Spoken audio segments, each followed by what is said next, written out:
Shalom, selamat pagi pemirsa SBO TV, puji Tuhan. Kembali pagi hari ini, oleh kemurahan Tuhan, saya Walden hadir di layar kaca Anda. Kita di program Bincang Santai Solusi Rohani. Dan hari ini saya tetap bersama narasumber yang terus menjadi berkat bagi kita semuanya, Bapak Pendeta James Ong. Bersama dengan beliau, saya akan mengajak Anda mengikuti perbincangan di seputar topik bagaimana mengukur kedewasaan rohani. Sudah sedewasa apa kita hari ini? Shalom, selamat pagi. Shalom, Walden. Ya, kita di pertengahan tahun. Hampir libur-liburan ini. Iya. Bagaimana? Banyak orang sudah merencanakan liburan-liburan yang jauh, yang menyenangkan lah. Betul. Pak James, rencana liburan kemana? Nah, saya kalau lebaran di Surabaya aja. Begitu ya. Saya tahu tipenya dari tahun ke tahun. Nanti setelah orang pulang liburan, Bapak berangkat. Biasa begitu kan? Tahun ini juga begitu? Kayaknya. Tahu saya sudah. Oke Pak, separuh perjalanan di tahun ini, bagaimana pelayanan, bagaimana pengalaman pribadi bersama dengan Tuhan? Selalu menggairahkan ketika kita bersama dengan Tuhan. Walaupun kalau kita bicara bersama Tuhan itu bukan selalu senang. Ya. Bukan selalu lancar. Bukan tanpa masalah. Ya. Tapi selalu menggairahkan. Amin. Karena dalam pengalaman apapun Tuhan selalu memberikan sesuatu yang baru, pengalaman-pengalaman yang baru. Kadang-kadang pengalaman baru bukan cuma pengalaman diberkati, pengalaman dalam masa-masa gelap, masa sulit, tapi di situ Tuhan sedang mengajarkan sesuatu yang baru dan itu yang menggairahkan. Wow. Jadi kita selalu mendapatkan sesuatu yang baik selalu dari Tuhan. Dan itu yang membuat selalu sukacita. Semangat terus. Ya, siap menyongsong hari esok dengan segala tantangannya. Karena bisa melewati hari kemarin dengan segala pergumulannya. Begitu ya. Oke, Pak James, bagaimana mengukur kedewasaan rohani? Mengapa kita penting memikirkan hal ini? Gini, Walden. Saya pikir gini, banyak orang Kristen tidak terlalu pusing dengan... Tidak peduli. Dengan kedewasaan rohaninya. Yang penting jadi Kristen tambah kaya atau enggak. itu lebih penting. Ya udahlah, yang penting minggu ke gereja. Nah, diberkati enggak. Itu bagi mereka banyak yang lebih penting itu. Itu ukuran ya. Ya. Jadi kadang-kadang juga ukuran orang dewasa rohani itu kalau dia makin banyak berkat secara materi, itu bagi dia itu salah semua lah. Atau juga makin banyak jadwal pelayanan, dipercayakan pelayanan, betul? Ya. Nah, tapi tadi Walden kamu tanyakan mengapa penting kita memikirkan kedewasaan rohani ya? Ketika kamu bertanya seperti itu, saya ingat di Perjanjian Baru ada kisah tentang pohon ara yang tidak berbuah. Dan Tuhan berkata ini harus ditebang. Iya. Iya toh? Akhirnya ada yang mengusahakan untuk mundur lagi tahun depan dan sebagainya. Tapi intinya begini, ketika kita tidak dewasa, ketika kita tidak menghasilkan apa-apa dalam kerohanian kita, kita tahu ada sebuah bahaya.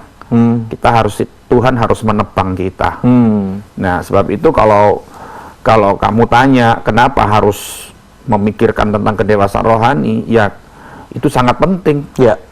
Kalau kita tidak menghasilkan apa-apa dan kita tetap kerdil secara rohani, padahal usia kekristenan kita, usia pertobatan kita sudah jauh lanjut usianya. Nah, jangan-jangan kita belum mati, kita masih hidup, tetapi banyak yang ditebang oleh Tuhan dalam hidup kita, itu mengerikan. Wow, jadi sesuatu yang tidak pernah dipikirkan, tapi sangat serius. Sangat serius. Jadi kalau orang Kristen tidak pernah memikirkan tentang pertumbuhan rohani, tentang kedewasaan rohani, fatal sekali. Seolah-olah dia akan tertipu. Dia menjalani hidup ini baik-baik pikirnya kan, ya asal ke gereja tadi kamu bilang, asal melayani, bahkan melayaninya lebih banyak lagi setiap hari, dan dia tertipu semua dengan itu. Padahal saya seringkali melihat orang-orang yang setiap hari melayani ternyata belum tentu dia dewasa. Oke, nanti kita akan bicara ukurannya, bagaimana orang yang dikategorikan sebagai seorang yang dewasa secara rohani. Jadi kalau kita acuh tidak memikirkan tentang pertumbuhan rohani kita, itu sebenarnya adalah hal yang berbahaya bagi kehidupan kita. Dan apakah dengan menjadi pendeta berkhotbah, ya toh, ya selain WL dan lain sebagainya, itu bisa menjadi indikasi? Ini pertanyaan awal dulu sebelum ciri-cirinya. Ya, kalau kamu tanya jabatan sebagai pendeta, sebagai gembala bahkan, sebagai hamba Tuhan, sebagai gembala bahkan, itu juga bukan tanda sebuah kedewasaan. Bukan jaminan. Bukan jaminan. Ya, karena saya melihat bukti-bukti nyata seseorang yang dewasa harusnya bagaimana, ternyata itu jauh dari dia. Oke, Ya. ada banyak masalah ya yang terjadi ketika orang tidak dewasa secara rohani. Ya, Betul ya pasti, Pak ya? pasti. Lalu kemudian dia mengambil banyak tanggung jawab, tapi di sisi lain tidak dewasa secara rohani. Itu sebenarnya yang juga perlu dipikirkan kan? Dan itu membahayakan dirinya sendiri. Dan orang lain yang dibimbing Ya. mungkin ya. Nah, banyak akhirnya hamba Tuhan itu mundur dari jabatannya, dia meninggalkan jabatannya, dia memilih jalan hidupnya sendiri. Banyak cerita-cerita dan kenyataan seperti itu, Walden. Ya. Oke, iya, kedewasaan rohani selain itu kita pertanggungjawabkan kepada Tuhan, tetapi di dalam menjalani panggilan pelayanan kita atau panggilan sebagai anak Tuhan, itu berdampak kemana-mana, betul ya? Kita akan lanjutkan perbincangan di segmen berikut, Pak James. Pemirsa, jangan kemana-mana, kita akan mengukur seberapa dewasa kita hari ini, dan ternyata itu hal yang sangat penting. Bincang Santai Solusi Rohani kembali sesaat lagi.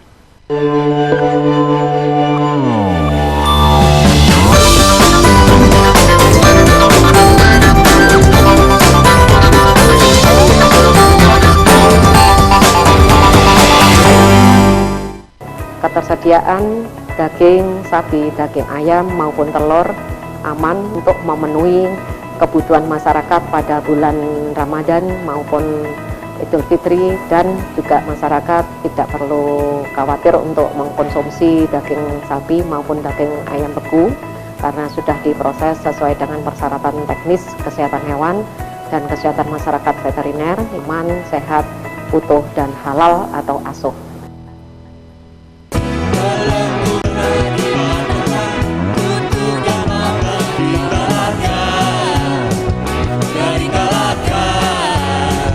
Sebagai ketua musik, ketua youth, apa sih harapan kamu buat teman-teman? Saya ingin mereka bisa berkembang, Amin. mereka berbuah dan dapat menjadi berkat bagi kita. Amin. Kaulah raja yang hebat, kebangkitanmu di dalamku.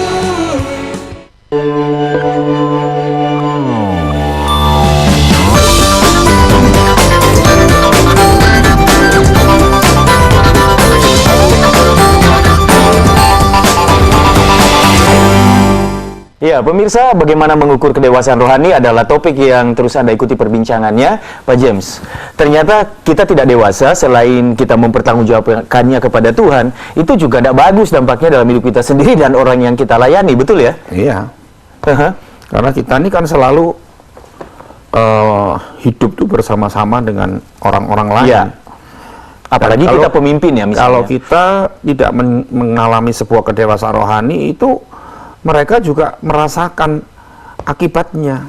Dan sebaliknya kalau kita menjadi dewasa rohani juga mereka akan merasakan keuntungannya, merasakan dampak positifnya. Ya, ya. Karena kadang-kadang orang di sekitar kita kan menganggap kita itu sebagai pemimpin rohani, rujukan, Sebagai pelayan Tuhan. Iya, betul, betul. Sebagai aktivis gereja. Mereka minta nasihat dan sebagainya. Nggak usah begitu, Walden.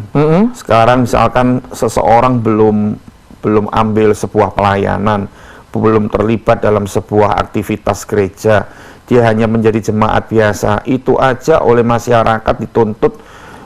Seringkali kan kita dengar, kamu orang Kristen ke gereja kok begitu. Nah, itu dia. Padahal dia belum melakukan apa-apa dalam pelayanan. Tidak ada Belum jabatan terlibat. apa-apa. Dia hanya menyandang nama Kristen. Ya, Ada tuntutan. hanya menyandang nama gereja karena dia tiap minggu ke gereja. Itu pun orang lain yang di sekitarnya ketika melihat sesuatu yang negatif dalam dirinya dia, diri orang itu, pasti orang itu akan komplain. Ya, tidak dewasa rohani kan rentan kepada tindakan-tindakan yang Ya, di luar dugaan lah. Sehingga kemudian Tindakan yang negatif. negatif. Lalu kemudian orang yang mengikuti, mengidolakan dalam tanda petik itu gampang sekali kecewa ketika melihat, loh kok begitu ternyata, begitu ya. Oke, sekarang kita masuk ke intinya. Bagaimana kita bisa mengukur kedewasaan rohani? Kalau kamu tanya seperti itu, saya akan jelaskan sedikit, Walden. Iya. Orang dewasa rohani tidak bisa diukur dari berapa jam dia berdoa setiap hari. Tidak bisa diukur dengan berapa ayat yang dia hafal setiap hari. Tidak bisa diukur dengan lamanya dia jadi orang Kristen, berapa tahun. Atau tidak bisa diukur dengan kelihayannya, keahliannya dia dalam beberapa macam atau Pelayanan. semua bidang pelayanan. Termasuk khotbah, WL, apapun gitu ya. Ya. Atau juga tidak bisa dilihat dari hebatnya dia sehingga dia bisa melakukan mujizat-mujizat kemana-mana yang orang lihat dia hebat, dia Sakit sembuh dia dan sebagainya. jago untuk ini, untuk itu. Ternyata kedewasaan rohani itu tidak diukur dari hal-hal seperti itu. Wow, padahal selama ini mata kita itu silau ya melihat semuanya itu ya. Waduh, khotbahnya bagus. Waduh, dia pelayanan kok banyak mujizat. Kadang-kadang kita silau dan kalau kita lihat ke diri kita sendiri merasa gini, aku kok hebat ya. Wah, aku si pelakunya ya. Ya kan kadang-kadang kita bisa bangga. Kadang-kadang kalau kita lihat gini, belum apa-apa baru gini dia bisa sombong, setinggi hati lah. Ya, Ini ya. dia. Itu kalau ke dampak ke dirinya sendiri. Jadi Nah, ternyata itu. semuanya itu bukan ukuran. Kalau kita lihat di Matius 7 kan Tuhan berkata, ada orang-orang berkata, Tuhan aku sudah mengusir setan, aku sudah membuat tanda-tanda mujizat, aku melakukan ini itu, tapi Tuhan bilang aku tidak kenal kamu. Wah, ternyata orang yang hebat-hebat tadi itu Iya. ngeri juga ya. Ya ngeri lah, Walden. Sebab itu kalau kita pikir orang dewasa secara rohani itu cuma diukur dari Fenomena-fenomena. seberapa banyak berkat yang kita nikmati, ini dan itu, itu salah besar. Oke, kalau begitu Makanya apa? kita hari ini buat perbincangan kita membuat mereka pemirsa bisa tahu dengan Kedewasaan rohani itu apa? dia tahu yang benar gitu. Apa Pak kedewasaan rohani itu? Satu hal yang saya ingin sampaikan begini, Walden. Kedewasaan rohani itu bisa diukur dari seberapa karakter dia yang berubah menjadi karakternya seperti Kristus. Itu Jadi perubahan karakter ya? iya, Perubahan kehidupan? perubahan hidup. Itu aja sudah. Jadi kalau kita lihat orang yang hebat di mimbar, orang yang bikin tanda-tanda mujizat dan sebagainya, tapi karakternya nol. Hidup kesehariannya gitu ya, yang disorot ya. Nah, jadi karakter itu kan kita bisa lihat ketika kita naik mobil, kita mengendarai di jalanan, ketika kita menghadapi bawahan kita, ketika kita mengalami masalah, ketika kita disakiti orang, ketika kita direndahkan oleh orang, ketika kita diperlakukan yang tidak baik, tidak adil oleh seseorang, itulah karakter kita. Muncul aslinya. Kalau di mimbar itu kita tidak bisa lihat karakter. Kalau di mimbar itu pasti malaikat. Nah, Begitu ya. Tapi di luar mimbar tapi belum tentu malaikat maut mungkin. bisa malaikat pencabut nyawa juga ya. Nah, Orang merasa terancam dengan dirinya begitu kan. Oke, jadi ternyata indikasinya itu satu ya, perubahan karakter. dan kan gini toh, kalau orang dewasa pasti menghasilkan sesuatu. Ya. Ada buah yang dihasilkan. Oke. Buah itu buah apa? Buah roh. Buah roh kan? Ya. Ya, berubah. Ada kasih, Ada sukacita, sabar. ada damai sejahtera, ada penguasaan diri. Iya. Nah, itulah. Itu kan bicara soal karakter semua. Oke, ya. Jadi setiap orang kan itu sebelum mengenal Tuhan dengan sungguh-sungguh punya masa lalu, betul ya. Dan setelah dia bertumbuh di dalam Tuhan, dia harus belajar dan istilahnya berubah, mengalami proses pendewasaan. Nah, yang lalu ini, yang hidup lama ini yang harus berlalu. Lebih detail di segmen berikut ya Pak. Kita Oke. akan bicarakan. Jangan kemana-mana. Kami kembali sesaat lagi.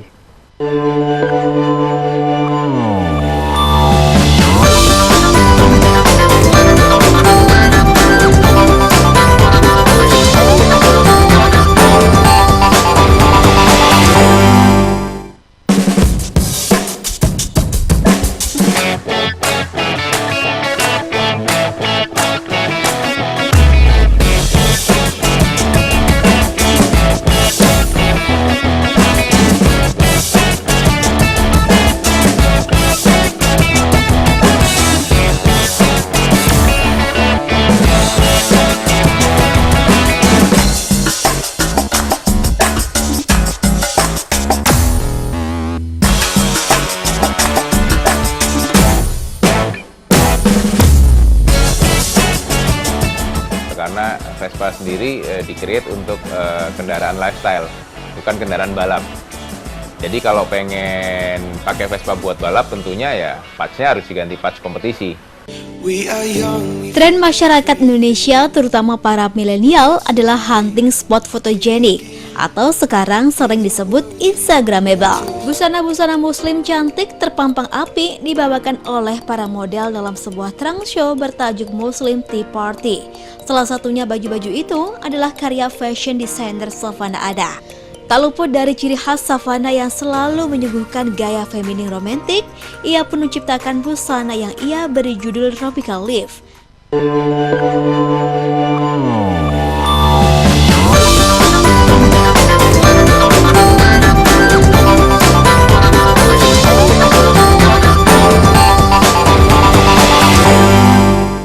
Ya, pemirsa SBO TV, saya Walden masih bersama Anda. Bincang Santai Solusi Rohani hari ini mengambil topik perbincangan bagaimana mengukur kedewasaan rohani. Ternyata fenomena, pelayanan, kehebatan, melakukan ini itu, bahkan mujizat dan lain sebagainya yang terjadi melalui kehidupan seseorang itu bukan ukuran dia dewasa di dalam Tuhan, tapi lebih kepada karakter, kehidupan yang diubahkan dari hari ke hari. Pak James, saya pernah baca dan ingat ya, di dalam Tuhan itu siapa yang ada di dalam Kristus, dia ada ciptaan baru, yang lama sudah berlalu, yang baru sudah datang. Ini cocok ya dengan pertumbuhan karakter kita di dalam Tuhan ya. Nah, yang lama sudah berlalu ini apakah semua kehidupan lama itu yang harus berlalu? Yang harus berlalu semua kehidupan lama yang negatif. Yang bertentangan dengan firman. Ya, jadi kalau kehidupan lama kita itu bagus, pertahankan, bahkan dikembangkan. Ya. Tapi kalau yang lama itu memang yang seperti Paulus bilang itu seperti sampah, ya buang. Yang tidak berguna. Nggak berguna. Itu buang jauh-jauh. Jangan dieker-eker lagi, itu bahasa Jawanya begitu kan. Kita mengenakan manusia baru, seperti pakaian baru begitu ya. Nah, itu dia. Jadi banyak orang tidak memperhatikan itu, Walden. Mereka mengejar kehebatan di mimbar. Yeah. Mereka mengejar kehebatan secara manusiawi. Nah, kebanggaan diri gitu ya. Itu dia. Jadi kan salah itu kan. Saya pikir ada sesuatu yang miss di sini, Pak. Kan setiap orang yang lahir baru itu ada yang membimbing. Di mana pembimbingnya? Sehingga kemudian orang itu banyak sekali targetnya itu kepada apa ya? Diri sendiri yang hebat, apa segala macam gitu ketika dia di dalam Tuhan. Iya, kadang-kadang seseorang memang punya pembimbing, tapi seseorang kadang-kadang dia bertumbuh sendiri. Nah itu, independen. Ya. Nah, tanpa ada pembina, tanpa ada pembimbing yang mendampingi pertumbuhan dan kedewasaannya dia. Memang seharusnya setiap orang punya mentor ya. Punya seperti itu gitu ya. Tapi juga kadang-kadang orang yang sudah dimentor, orang yang sudah dibimbing, dia mau lari sendiri ya terserah. Gitu kan, kadang-kadang memang itu dipengaruhi dengan sifat karakter seseorang, dia ingin independen, dia nggak mudah diatur. Dulu sebelum di dalam Tuhan kan seperti itu. Nah, kalau sudah di dalam Tuhan itu mestinya gimana? Ya mestinya yang lama sudah berlalu tadi. Ya mestinya mau dimuridkan ya Pak ya. Nah, dia harusnya mau dibimbing rendah hati, diajar. Jadi murid, diajar itu kan nggak enak. Dibetulkan soalnya kan, yang bengkok diluruskan. Kadang-kadang tapi orang yang mengalami kelahiran baru, dia belum tuntas kelahiran barunya. Maksudnya gimana itu? Belum sejati, gitu loh. Dia pertobatannya tuh belum total, gitu loh, ngerti? Jadi separuh-separuh masih. Ya sudah bertobat sih, tapi belum. Ya dulu kan mau percaya Yesus, sekarang mau percaya Yesus, ya bagus lah, itu sebuah pertobatan. Tapi dia masih mempertahankan dirinya sendiri, keakuannya ya. Keakuannya, dia mempertahankan dirinya sendiri. Artinya gini, kalau dulu dia ini tidak mudah diatur, kalau dia ini dari dulu memang tidak suka diatur, dia pertahankan itu. Dan selalu ngomong, terima saya apa adanya, inilah saya. Ini kan masalah di mana-mana jadinya nanti. Ya. Oke, jadi sesuatu yang baik, yang dulu lanjutkan. Tapi yang bertentangan, ya tinggalkan. Tapi penting tadi saya garis bawahi, kita perlu bimbingan dalam hal ini. Ya, memang. Betul ya Pak James ya? Perlu memang. Dan saya ingin menyampaikan kepada pemirsa Walden, pikirkan ini penting. Iya. Jangan memikirkan cuman kita diberkati kaya, enak hidup kita, nyaman di dunia, bukan cuma itu. Yang penting kita harus pikirkan sungguh-sungguh. Karena kalau kita tidak memikirkan sesuatu yang penting, kita akan selalu mengabaikannya. Iya. Dan akhirnya ketika waktunya selesai, ternyata Tuhan sudah mau menjemput kita, ternyata kita masih didapati, kita masih kanak-kanak. Kita belum siap menjadi dewasa, dan itu sangat mengerikan, dan itu tidak bisa kita tebus dengan apa-apa. Iya, karena saya tahu bahwa kita kan targetnya jadi mempelai, Pak, ya. Dan kalau tidak dewasa, ya tidak mungkin. Mempelai itu adalah seorang yang tidak dewasa, dan itu ukurannya adalah kerohanian, yaitu perubahan budi, perubahan karakter. Ya, kalau di Roma 12 kan perubahan budi namanya. Betul, betul. Ya, toh? Iya. Oke, jadi seorang yang berubah karakternya adalah menjadi semakin seperti Kristus, Pak, ya. Ya. Apapun latar belakangnya, di dalam kasihnya, di dalam kesabarannya, bagaimana dia memperlakukan orang lain, berkata-kata, dan lain sebagainya. Itu ya maksudnya, Pak, ya. Jadi kalau seorang gini ya, suami istri saya lihat, suaminya nyeleweng misalkan gitu. Tapi dia bilang, ya aku sekarang sudah bertobat, aku meninggalkan kehidupanku yang lama, dosaku yang lama. Tapi dia masih nyalah-nyalahkan istri, gara-gara istriku. Kalau saya lihat itu orang belum bertobat.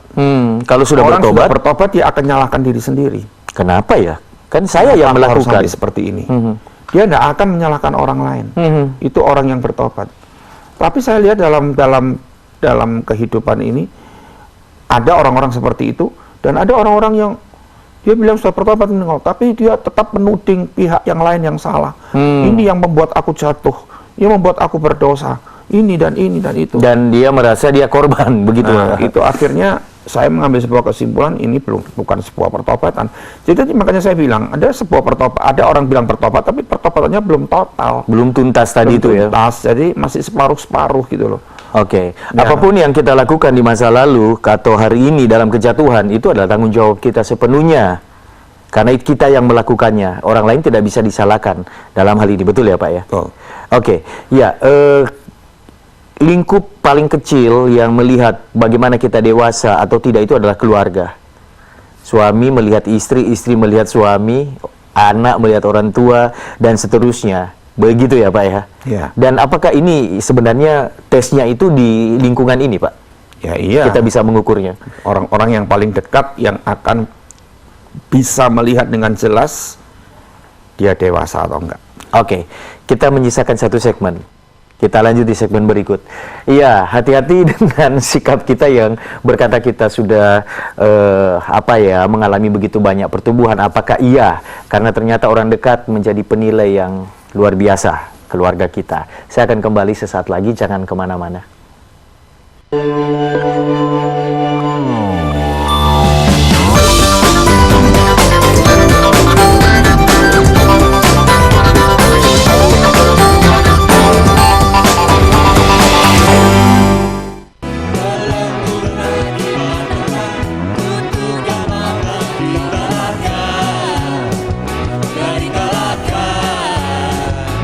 Sebagai ketua musik, ketua youth, apa sih harapan kamu buat teman-teman?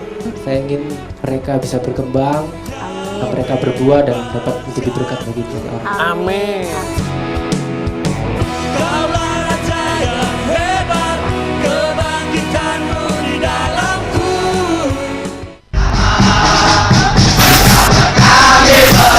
Loyalitas bonek tak perlu diragukan lagi. Slogan Wani diusung untuk menunjukkan identitas pendukung yang berani melawan penguasa yang seenak.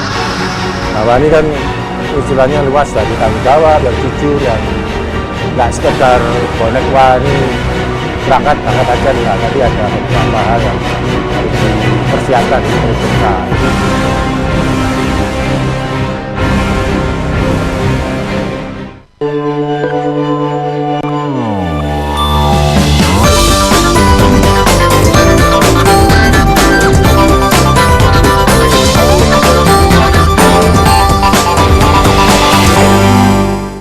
Ya, Bincang Santai Solusi Rohani menyisakan 1 menit untuk kita ikuti, 1 segmen, bukan 1 menit, 6 menit ya, untuk kita ikuti bersama. Dan hari ini Topiknya adalah bagaimana mengukur kedewasaan rohani. Saya Walden masih bersama Bapak Pendeta James Ong, Gembala GBI Muhammad Rajani. Pak James, ada yang mau ditambahkan?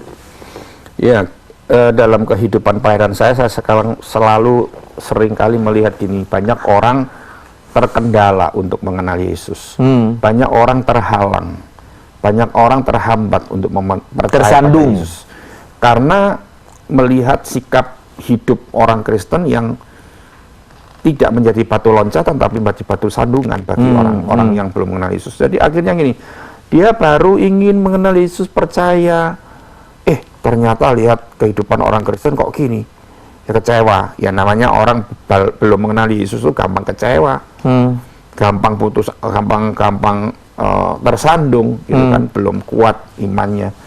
Ya, yang saya ingin sampaikan gini, Walden, kalau kita bertumbuh dan menjadi dewasa rohani, tadi saya bilang, tandanya adalah memiliki karakter Kristus, perubahan karakter. Dari karakter manusiawi kita menjadi seperti Kristus, karakter Kristus. Dan kalau kita punya sikap hidup yang seperti itu, maka kita tidak pernah akan jadi batu sandungan bagi orang. Selalu jadi berkat. Selalu jadi berkat dan bahkan jadi batu loncatan buat orang itu akhirnya mengenal Yesus. Ini yang kita harus kejar. Jangan perhatikan bagaimana isi dompetmu, isi lacimu, tapi ada apa di laci, Pak? Ya, karena orang simpan uang, simpan barang-barang berharga di Oke. Ya toh? Tapi isi rohmu itu apa, hatimu itu apa, gitu loh.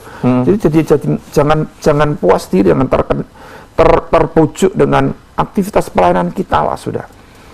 Tinggalkan itu, salah kalau kita hanya memperhatikan seperti itu. Sekarang perhatikan sikap hatimu, sikap hidupmu.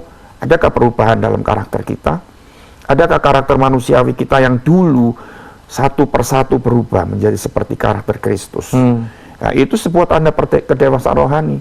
Dan itu yang kita harus kejar. Kalau itu kita kejar, kita mendapatkan itu. Hal-hal di dunia yang melengkapi kehidupan ini pasti mengikut semua. Dan satu hal, banyak orang yang mengenal Kristus melalui kehidupan kita, begitu Pak ya? Itu yang luar biasa. Kita akan berdoa bersama dengan pemirsa. Silakan Pak James. Pemirsa, yang saya ingin sampaikan begini, jangan pernah keliru menilai sebuah kedewasaan diri kita, juga kedewasaan orang lain. Satu hal yang kita harus perhatikan, adakah perubahan hidup dalam hidup kita, perubahan karakter? Itu aja. Berapa tahun kita mengenal Yesus, apa yang sudah terjadi, apa ya perubahan bagaimana yang sudah terjadi, sebesar apa, itu yang kita perhatikan. Dan ketika kita memfokuskan hal itu, maka kita akan menjadi Kristen yang bertumbuh terus, akhirnya menjadi Kristen yang dewasa. Mari kita berdoa.